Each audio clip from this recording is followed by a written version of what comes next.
Dictation start होगी 5 second बाद। Yes, द्वितीय विश्व युद्ध के बाद विश्व दो गुटों में बंट गया था। पहला गुट समाजवादी व्यवस्था के पोषक सोवियत संघ का था एवं दूसरा गुट पूंजीवादी व साम्राज्यवादी व्यवस्था के पोषक संयुक्त राज्य अमेरिका का। दोनों शक्तियों के मध्य कटुता, तनाव एवं वैमनस्य ने विश्व में भय, अविश्वास एवं तनाव का माहौल पैदा कर दिया था। इससे शीत युद्ध की स्थिति उत्पन्न हो गई।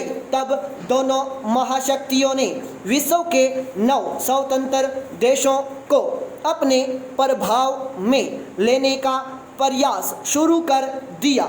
ऐसी परिस्थिति में दुनिया के सामने तृतीय विश्व युद्ध का खतरा मंडराने लगा था। दुनिया के नए नए स्वतंत्र हुए राष्ट्रों ने अपने हितों के लिए इन दोनों में से किसी गुट में शामिल होने की बजाय गुट निरपेक्ष रहना ज़्यादा बेहतर समझा और इस तरह गुट निरपेक्ष आंदोलन की शुरुआत हुई।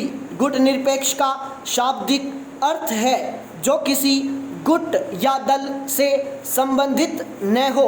इस प्रकार किसी भी दल विशेष में सम्मिलित न होने की नीति ही गुट निरपेक्षता है।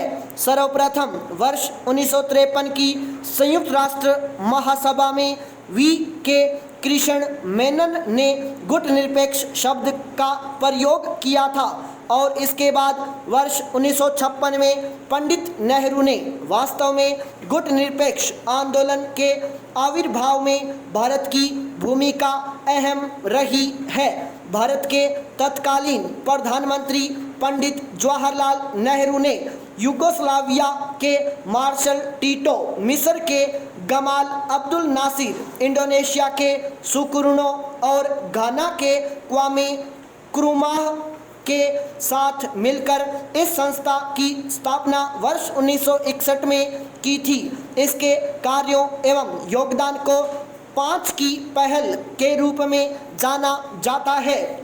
देखा जाए तो गुट निरपेक्ष आंदोलन उन राष्ट्रों की एक राष्ट्रीय संस्था है जिन्होंने यह निश्चय किया कि वे विश्व की किसी भी शक्ति का समर्थन या विरोध नहीं करेंगे। हवाना घोषणा 1979 के भाषण के दौरान फिडेल कास्त्रो ने कहा था, इस संगठन का उद्देश्य गुट निरपेक्ष राष्ट्रों की राष्ट्रीय स्वतंत्रता, सार्वभौमिकता, क्षेत्रीय एकता एवं सुरक्षा को उनके साम्राज्यवाद, उपनिवेशवाद, जातिवाद, रंगभेद एवं विदेशी आक्रमण, सैन्य अधिग्रहण, हस्तक्षेप आदि मामलों के विरुद्ध युद्ध के दौरान सुनिश्चित करना है। इसके साथ ही किसी पावर ब्लॉक के पक्ष या विरोध में न होकर निष्पक्ष रहना है। गुट निरपेक्ष आंदोलन संयुक्त राष्ट्र संघ के बाद दुनिया का दूसरा सबसे बड़ा अंतर्राष्ट्रीय मंच है। प्रारंभ में इसके सदस्यों की संख्या केवल 25 थी, जो अब बढ़कर 120 हो गई है। इसके अतिरिक्त कुछ देश पर्यवेक्षक सदस्यों के रूप में इस संगठन से जुड़े हुए हैं। यह संगठन संयुक्त राष्ट्र के कुल सदस्यों की संख्या का लगभग 2/3 एवं विश्व की कुल जनसंख्या के 55% भाग का प्रतिनिधित्व करता है। इसलिए इसे तृतीय शक्ति की संज्ञा भी दी गई है।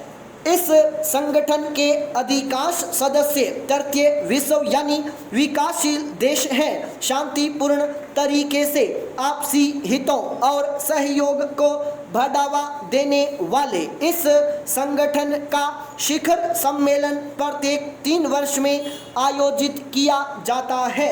गुट निरपेक्ष आंदोलन का पहला शिखर सम्मेलन 1 सितंबर 1961 को यूगोस्लाविया की राजधानी बेलग्रेड में आयोजित किया गया था, जिसमें उस समय 25 सदस्य राष्ट्रों ने भाग लिया। इस सम्मेलन के 27 सूत्रीय घोषणा पत्र में उपनिवेशवाद एवं साम्राज्यवाद की निंदा की गई। गुटनिरपेक्ष राष्ट्रों का दूसरा शिखर सम्मेलन वर्ष 1964 में मिस्र की राजधानी काहिरा में 5 से 10 अक्टूबर के बीच आयोजित हुआ। इस सम्मेलन में तत्कालीन भारतीय प्रधानमंत्री लाल बहादुर शास्त्री ने विश्व शांति स्थापना हेतु 5 सूत्रीय कार्यक्रम की रूपरेखा प्रस्तुत की। इन 5 सूत्रों में सम्मिलित थे परमाणु निशस्त्रीकरण, सीमा संबंधी विवादों का शांतिपूर्ण निस्तारण, विदेशी प्रभुत्व एवं आक्रमण जैसी कार्यवाहियों से मुक्ति, अंतर्राष्ट्रीय सहयोग समर्थन द्वारा आर्थिक विकास तथा संयुक्त राष्ट्र के कार्यक्रमों का समर्थन पाई पैराचेंज।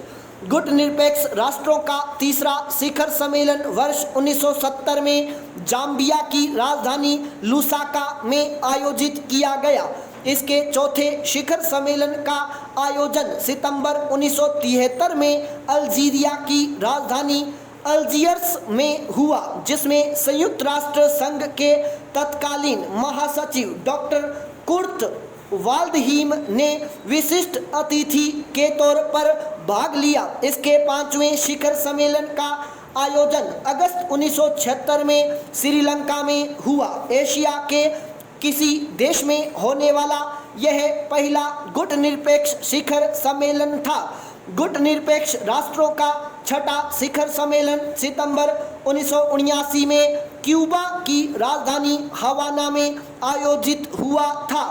इसका 7वां शिखर सम्मेलन इराक की राजधानी बगदाद में होना तय था, किंतु ईरान इराक युद्ध के कारण मार्च 1983 में यह नई दिल्ली में आयोजित हुआ। इस सम्मेलन में परमाणु युद्ध रोकने के लिए शस्त्र होड़ पर प्रतिबंध लगाने तथा हथियारों पर खर्च होने वाले धन को विकास एवं कल्याणकारी कार्यों में लगाने की बात की गई थी तथा प्रौद्योगिकी एवं वैज्ञानिक तकनीक ज्ञान के विकास के लिए नई दिल्ली में विज्ञान एवं प्रौद्योगिकी केंद्र स्थापित करने का सहमति पत्र तैयार हुआ।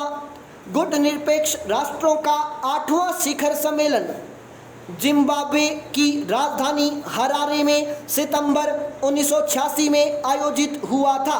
इस शिखर सम्मेलन में रंगभेद एवं उपनिवेशवाद जैसी समस्याओं पर चर्चा की गई। वहीं वर्ष 1989 में युगोस्लाविया में आयोजित 9वें शिखर सम्मेलन में आर्थिक विषयों पर चर्चा की गई। इंडोनेशिया की राजधानी जकार्ता में वर्ष 1992 में आयोजित गुटनिरपेक्ष राष्ट्रों के 10वें शिखर सम्मेलन में परमाणु शस्त्रों की समाप्ति तथा इनके शांतिपूर्ण प्रयोग के साथ साथ आतंकवाद के खात्मे के लिए आपसी सहयोग की बात की गई।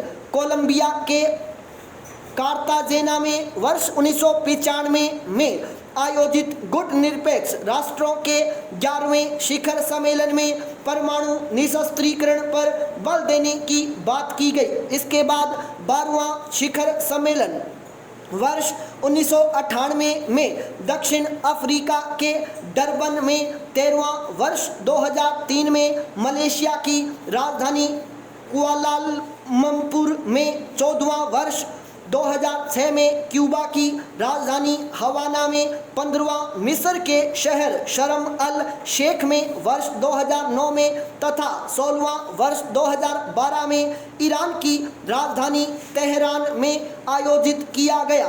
गुटनिरपेक्ष राष्ट्रों का 17वां शिखर सम्मेलन वर्ष 2015 में कराकस में आयोजित किया जाएगा। गुटनिरपेक्ष आंदोलन की शुरुआत विश्व की 2 महाशक्तियों से अलग रहकर अपने हितों की रक्षा करने के दृष्टिकोण से दुनिया के नए नए स्वतंत्र हुए राष्ट्रों द्वारा की गई थी। दिसंबर 1991 में सोवियत रूस के विघटन के बाद शीत युद्ध की समाप्त हो गया। तब से गुटनिरपेक्ष आंदोलन की प्रासंगिकता पर सवाल उठाए जा रहे हैं, क्योंकि जिन परिस्थितियों में इसकी शुरुआत की गई थी वैसी परिस्थितियां अब नहीं रहीं। लेकिन पिछले कुछ वर्षों में आयोजित इसके शिखर सम्मेलनों के विषयों पर गौर किया जाए तो इसकी प्रासंगिकता स्पष्ट हो जाती है। स्टॉप।